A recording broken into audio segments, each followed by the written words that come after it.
So this is Peter and Dad, and it's the 7th of February, 2023 at noon. So Dad, where are you?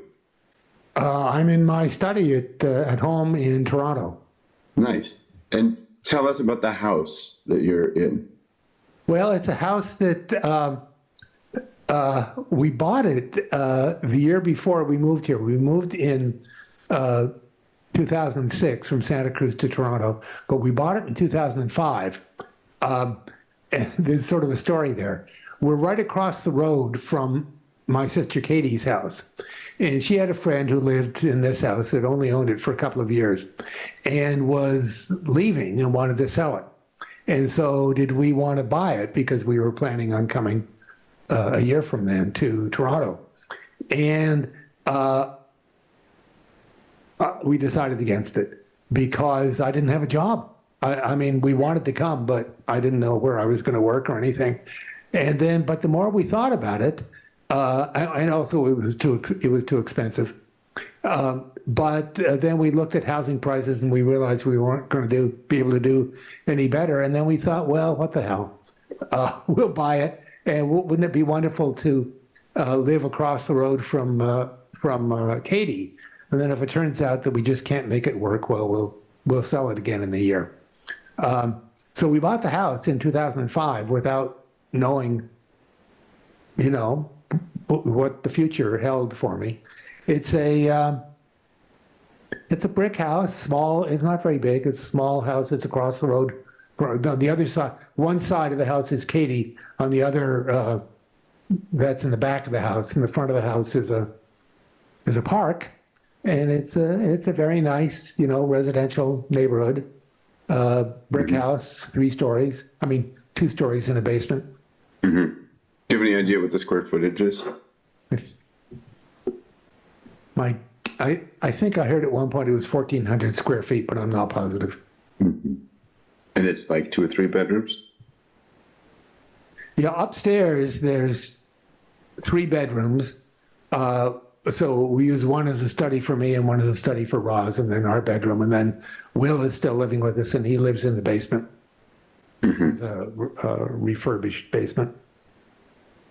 And it's not downtown. I mean, obviously I've been there a few times. So it's not downtown Toronto, right? But it's not super far from town. Yeah, it's a residential neighborhood, but it's close to downtown. Uh-huh. Toronto is a huge metropolitan area. I mean, where I teach is downtown, and I have students who live in the metropolitan area that takes 2 hours to commute in. So it takes me by car 10 or 15 minutes, and by bus maybe half an hour. In case I don't remember to come back to it, what do you do more normally? I mean, when you go in, I know in post-COVID, there's less going in, but when you go in, are you more likely to go car or by bus? I haven't been on the bus since COVID started, and I've only gone by car. Before that, I went in by car every day. I mean, I used to go in every day, and by bus and subway. But Roz she's got an immune deficiency, and it's not AIDS, but it's really important for her not to get COVID, and so I need to take extra precautions, and so one of those precautions is staying off public transit. Mm-hmm. Mm-hmm. And so, does the neighborhood have a name? Moore Park, and Moore Park is actually the park across the street from us, but the whole neighborhood is called Moore Park. I told you this before we started recording, but you made a comment to me a few months ago or sometime in the last year that one of the ways you think about your work, your professional work right now, is that you're contributing to the creation of what you call the new Canada. So the idea of this is that for however many Tuesday lunch hours it takes or we can muster, we'll talk about that and things related to that. But I thought that, and I just realized that So therefore, we need to ask you a little bit about what your actual job is, but we'll do that later. So let's start then with you giving whoever it is that might watch this, just a sort of basic overview of the immigration story, the migration story of your family from Europe to Canada. Oh, okay. Well, I am 100% of Scottish lineage. I mean, all four grandparents were Scottish. And I don't know the full story of how they came, but they were Highlanders. Almost all of the people of Scottish background in Canada are Highlanders. And in fact, and there are lots of us. And in fact, when I was growing up, we used this term Highlanders. And I thought, without ever thinking about it, I thought that the Highlander was just a synonym for Scot. And imagine my surprise when I actually got to Scotland and discovered that most people in Scotland actually live in the lowlands, and the highlands, there aren't very many people there, and there in particular not very many people there because my ancestors were kicked out. It's the story of the sort of the enclosure movement, of the origins of capitalism, the system that preceded capitalism. There were all various forms of feudalism, but people had the rights to use the land, and my people used the land in the Highlands of Scotland, various places, and that land was expropriated by the lords of the manor, who became landlords, who made it private property, kicked the people off, and there's various stories around that. What century are we in when they're kicking people off? 18th and into the 19th century. A lot of the story I don't know. I do know that if you go way back into the 18th century, I guess, the story of Bonnie Prince Charlie. Bonnie Prince Charlie was supposed to be the rightful king of England, and was supported by the Scots, and landed on the west coast of Scotland and led an invasion down into London, but never quite got as far as London. There's a great historical puzzle.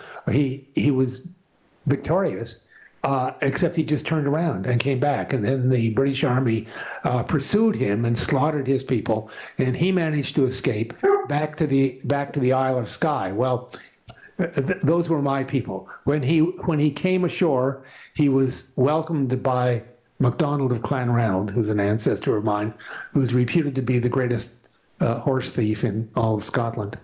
And then MacDonald of Clanranald and his henchmen escorted Bonnie Prince Charlie saved his life, back to the Isle of Skye. And that's where the song... shall we sing? Speed Bonnie, shall we sing? The Speed Bonnie boat like a bird on the wing. No. Onward the sailors cry, carry the lad that's born to be king over the sea to Skye. Well, those are my people who carrying him back. But those weren't Isbisters, those were MacDonalds. Isbisters we actually do know something about. Way back. Wait, I'm sorry, but before we do the Isbisters, this is, there's another song, right? That one uses in the park on the swing with little children. Isn't it the Bring Back My Bonnie to Me? Isn't that? Bring back my Bonnie to me. Is it the same Bonnie? Yeah, it's Bonnie Prince Charlie. Okay. I mean, it's a song is a sort of lullaby, as if it's Bonnie as a little child, right? But it's Bonnie Prince Charlie. But look, maybe back to Bonnie Prince Charlie, when it wasn't just that the lords of the manor kicked the people off the land. They slaughtered them. The British Army slaughtered them. And, there was huge destruction. And essentially the Highlands were depopulated. And they came to New England, they came to Canada, they came to Australia, and they couldn't stay there. And nowadays, you go back to the Highlands, it's pretty much empty. Not completely, but pretty much. People don't live there.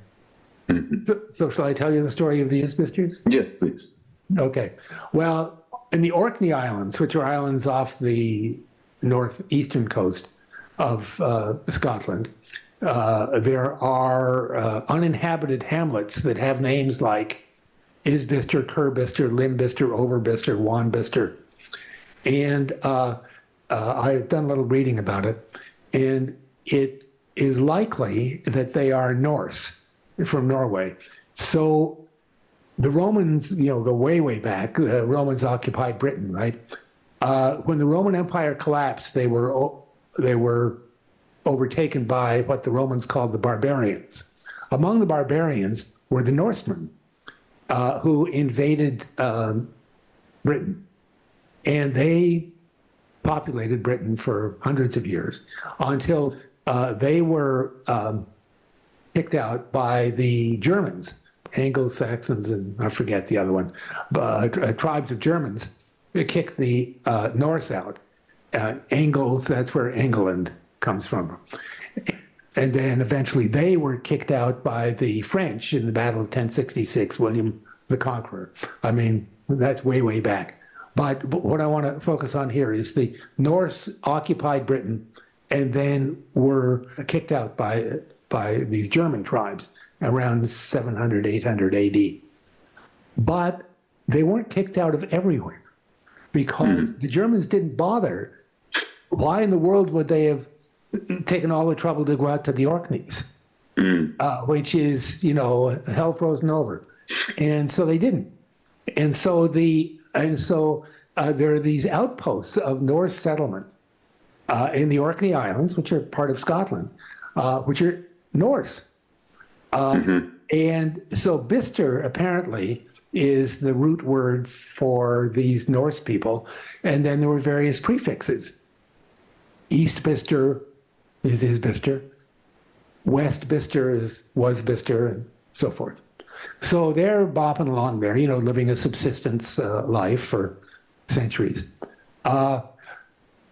Then in the 18th and 19th century, the fur traders, the age of imperialism, and the ships are leaving London and going all over the world, but including going into Hudson Bay, which was at that point British North America, wasn't yet Canada.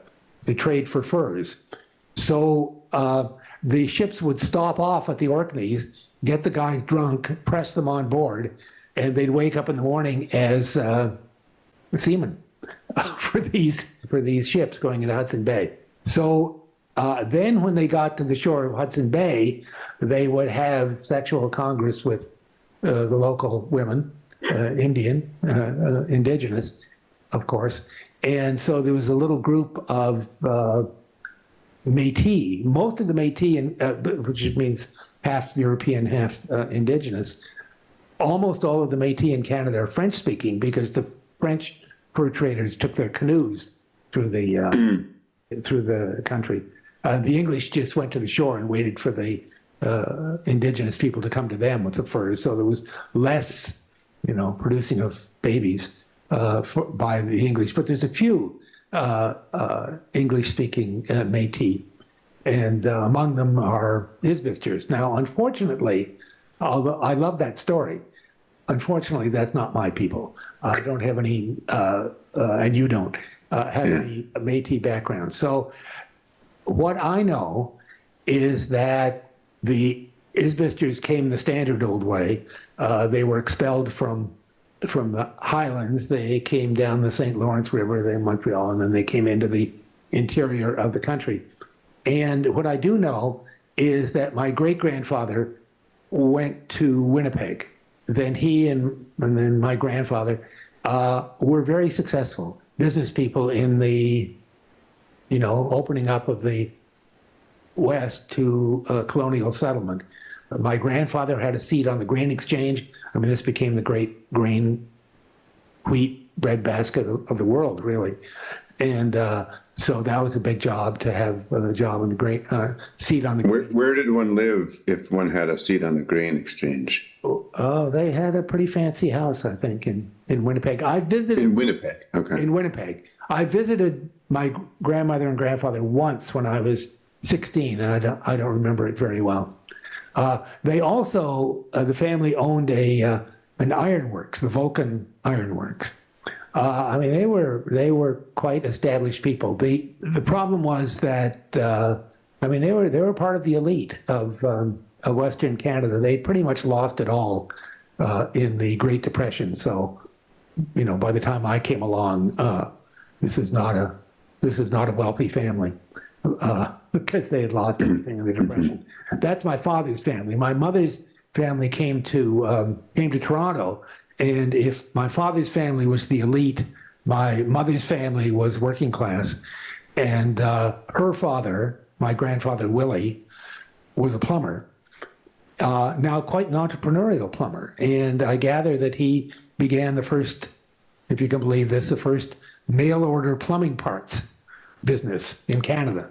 So, I mean, I can't imagine that's a huge business, but anyway, he did that, and Mom remembers laying out the catalog, every year on the living room floor. But they didn't get out to the West. They just made it to Toronto. Well, thank you for that. It seems like there might be a whole other lunch session, just a little bit more with the grandparents, but that's not what I have notes on for today. Okay. I guess if we're talking about I mean, to the extent that I know and have heard from you in this series of chats about immigration, I do have a question here really just about your dad, right? And so I'm curious to talk about what your impression, I guess this would be from talking to your dad, about Canada at the time that he was born. I'm imagining, right, that as we get later, you might have some thoughts from your teaching on like your vision of where Canada is and where it's going and where you might hope it is going and that sort of thing. But let's spend a minute in Grandpa's shoes, right? So like, what was the Canada that he was born into, and what do you think is the Canada that he was trying to build, right? Because he served in government and he grappled with these immigration issues. So what was, if you're Grandpa, what does this question look like? Dad, Claude Malcolm Isbister. Claude was his father's name. Was born in 1914. His sort of teenage years were the beginning of the Depression. Grew up in Winnipeg. Left Winnipeg as soon as he could because he really hated his family and didn't much like Winnipeg. But he was disabled from the age of 6. He broke his leg, and then he had a disease that apparently was caused by unpasteurized milk. That was actually fundamental to who he is because his parents were not very competent, I gather. And he was raised pretty much by his Aunt Kate. And Aunt Kate was a tough old bird. And I mean, she loved him dearly and nurtured him, but she wouldn't give him an inch. And in particular, she wouldn't let him depend on his disability. I mean, he was in a cast for years, several years, and walked with crutches and canes, and and ended up with a leg which was 6 inches shorter than the other. I mean, he was really quite disabled. But she wouldn't let him think of himself as disabled. And so he never did. And so we never did. I mean, it was the amazing thing. Other people would look at him and respond to him as if he was a disabled person, but his family didn't because he didn't think of himself that way. So anyway, he left Winnipeg as soon as he could and went to Montreal. I'll tell you about that. But what was Canada like? Much smaller country, of course. There was no public presence, acknowledgement of Indigenous people. There were 2 founding peoples, French and English. The theme of Canada was the relationship between French and English, and that was being worked out continuously with a whole series. I mean, I could spend a couple hours on what the series of conflicts were, if you want, between French and English, but that was the dominant theme. To what extent was Canada a partnership of French and English? To what extent was it a bilingual country? To what extent were the English dominant and dominated the French? In those days, and up until the 1960s, French Canada was mostly sort of still kind of feudal. It was pre-capitalist. It was subsistence farming mostly, and dominated by the church. Extremely dominated by a very right-wing ultramontane church, whereas English Canada was commercial, capitalist. And so it wasn't just a clash of languages and backgrounds, it was also sort of feudalism versus capitalism in a way. I mean, I don't think they thought of it that way. But born in 1914, again, one of them was born in December 1913 and one in January 1914. I think Dad was a month younger. Anyway, they were born almost at the same time. So go on 20 years from there, and it's the middle of the Depression. And so they become adults in the Depression, and that has a lot to do with who they were and what they decided to become and their education and formation and everything. So that's a little bit about the world they emerged into. So what do you think? I mean, because your dad worked on immigration issues, right? And he worked in the Canadian government, right? So as like into his professional life, and all of his adulthood, what would you say were his, like, how did he think about the country and like what he was trying to make it become, or what was his sort of vision of the goals of the country?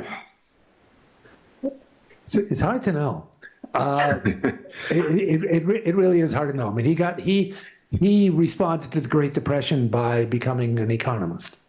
He went to Harvard, got a PhD in economics. He was a very bright young man. He joined this cadre of sort of leading technocrats in the Canadian government that sort of not made the Canadian government that hardly existed before they went to it. I could tell you that story, but those folks were non-political. They weren't liberal or conservative, it was very clear.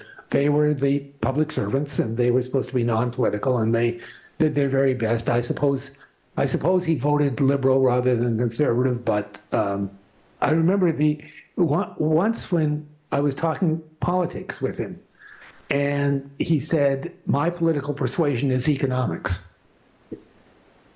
Mm-hmm. Right, and I think that's actually true. What he was mainly concerned about was that Canada or the world not slip back into the Depression. The Depression was so important to him. What is the image of Canada that was reflected in his immigration policy? Should I do that? Sure. Okay, then 1965-66. He was the Deputy Minister of Citizenship and Immigration.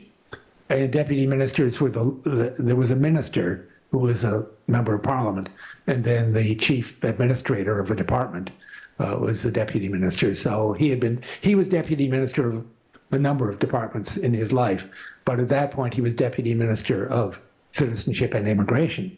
And the mid-1960s. So that's the height of the civil rights movement in the United States. That was what was in the air. The Americans and the Canadians completely revised their immigration policies in 1965. In both countries, the immigration policies were racist. They were completely racist. I mean, you probably know this better than I do in the U.S., but there had been more or less open immigration until 1920. In 1920s, they closed the door in the U.S., and then to the extent that they allowed any immigration at all, it was very racist. And similar story in Canada. Well, that wouldn't do in the mid-1960s.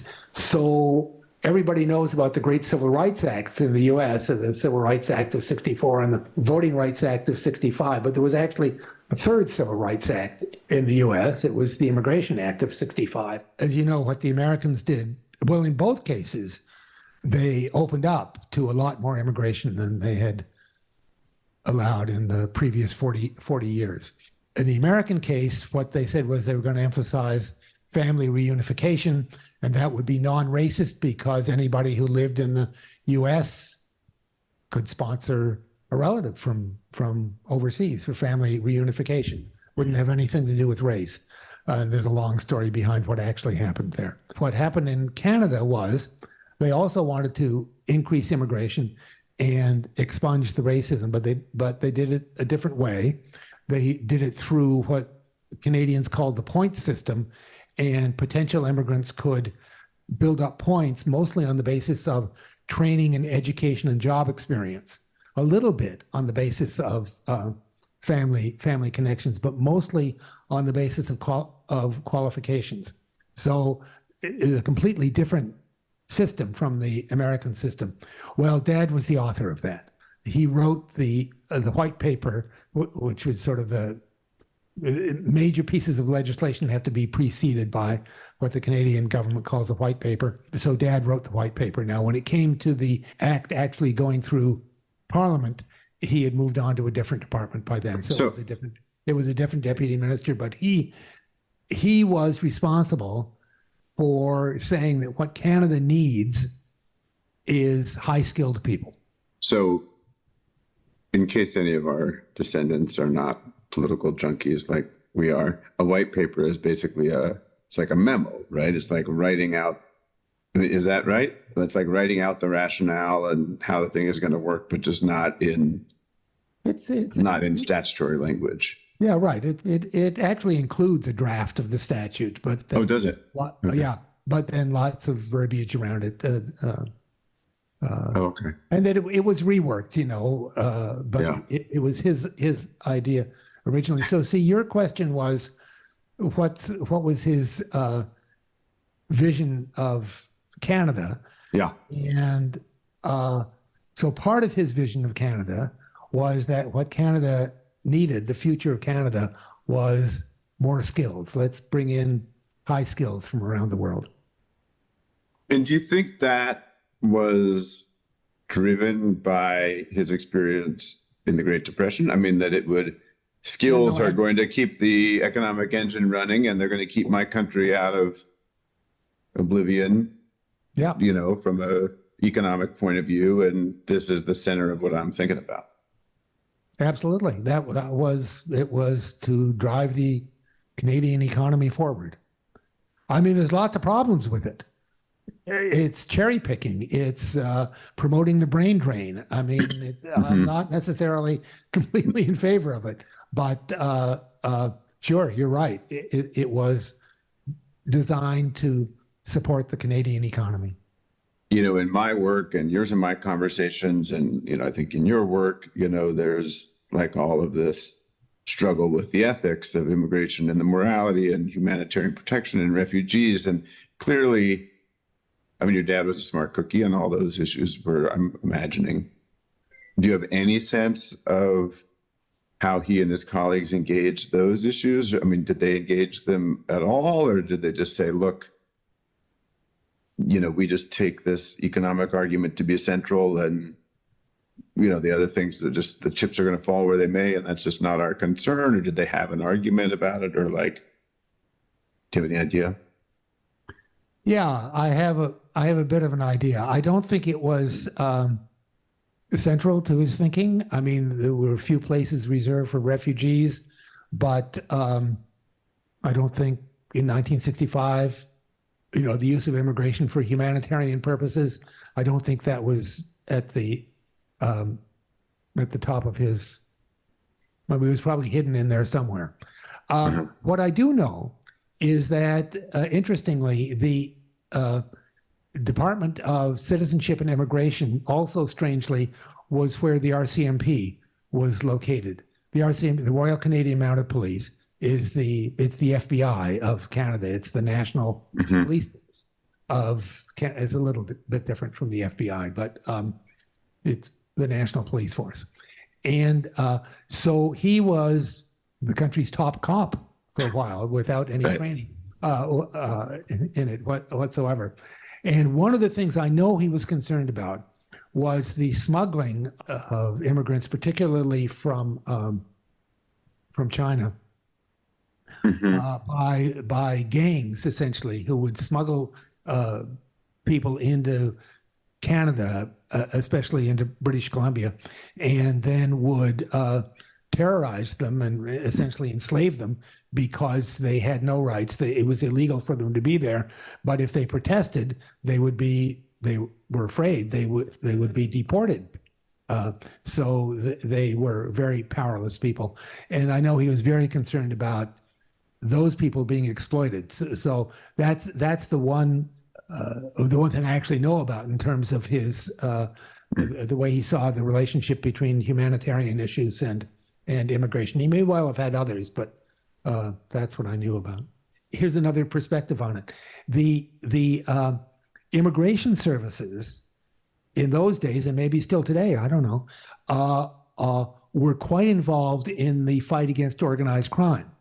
Because in order to bring a court case against organized crime, you had to be able to prove your case beyond a reasonable doubt, and that was often very difficult. But what the immigration services could do would be simply stop them from entering the country. And you didn't have to have a high standard to be able to do that. You could just, and so the immigration services had a huge network of, and the Interpol, the police, I know that, dealing with international crime. And part of international crime was the smuggling of people in the way I just described. But of course, there were many other parts to it too. So he was involved in that. He had long public service and beyond his time as deputy minister. Yes. And presumably thought about Canada through non-immigration lenses. Mostly, yes. Yeah. Okay. So do you have a sense of anything else that he sort of thought, dreamed of or was trying to build or contribute to in terms of Canada from some other perspective? I would say politically he was very middle of the road, and this led to some tension between Mom and him, because Mom's emotions were much more left-wing and for the underdog, and Mom was always inclined to say that, the government should do more for poor people, it should do more for natives, it should do more for refugees. And Dad would, in a rather superior way, would explain to her why the particular things that she wanted the government to do, while they couldn't do that because, here's very good reasons why they can't. This group of senior civil servants that sort of took over the government bureaucracy when they were 30 years old and ran it for 25 years. I'm not exactly sure how to describe it, but I think it's sort of good government, responsible government, sort of making the right decisions, having a good economy, but without much what you and I would think of as sort of ideological content to it. And was his answer to Grandma, in these conversations, she would say, what about this refugee, or what about this, down in their luck person? Was his answer about why, that wasn't feasible or it shouldn't be the priority? Was that always an economic answer? No, I wouldn't say it was always an economic answer, but it was always sort of, he was at the center of all these things, right? He knew, and she didn't know. And that's the style in which he would answer. And that's the style in which he would answer, right? Exactly. Okay. He would object to my describing it that way, I'm sure. But but he ain't here. Yeah, you said it. Yeah, and then someone will come along and make another series of recordings, and we would object to what they would describe. So he comes to the end, and there's a Canada, and he's had a career, and do you have any sense of what he thought of where the place had ended up and what it had all amounted to in terms of how the country had evolved in his lifetime? Well, I think he was proud of his contribution. I think he was pretty happy with the country. Say a little bit more about that. What was the position of the country in 1996, and why did it make him be able to check out more or less pleased with the thing?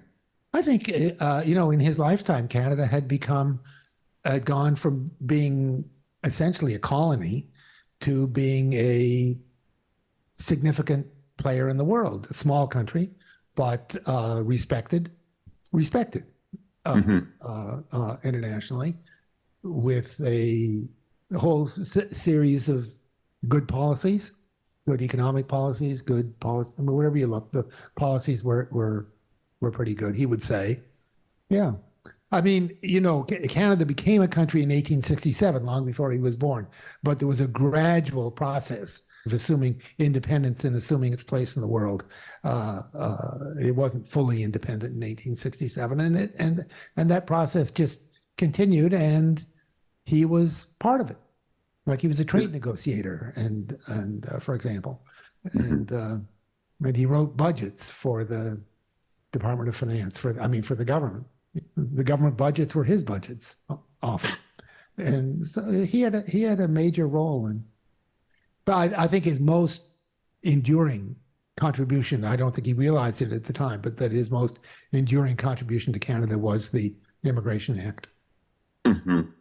Is there a period or an event or a couple of years or something between 1867 and 1996 that either you or other Canadians would point to and be like, well, this is really the moment of shift where we're more independent than not, or we're more consolidated, or, everything after this point is just sort of dressing, but this was the Confederation of 1867, the 4 provinces become a country. That's certainly the most important. Right, but you're saying, right, but I'm saying after that, because you're saying like, okay, fine, So it started then, that, but it may be the Treaty of Westminster sometime in the 1930s when Canada took over its own foreign policy. So in 1867 up to, for several generations there, Canada actually did not have a foreign policy. We were part of British foreign policy. And it's hard to say you're a fully independent country when you don't have a foreign policy, right? So maybe that's but that preceded Dad. He was never involved in diplomatic foreign policy. He was involved in international economic policy a lot.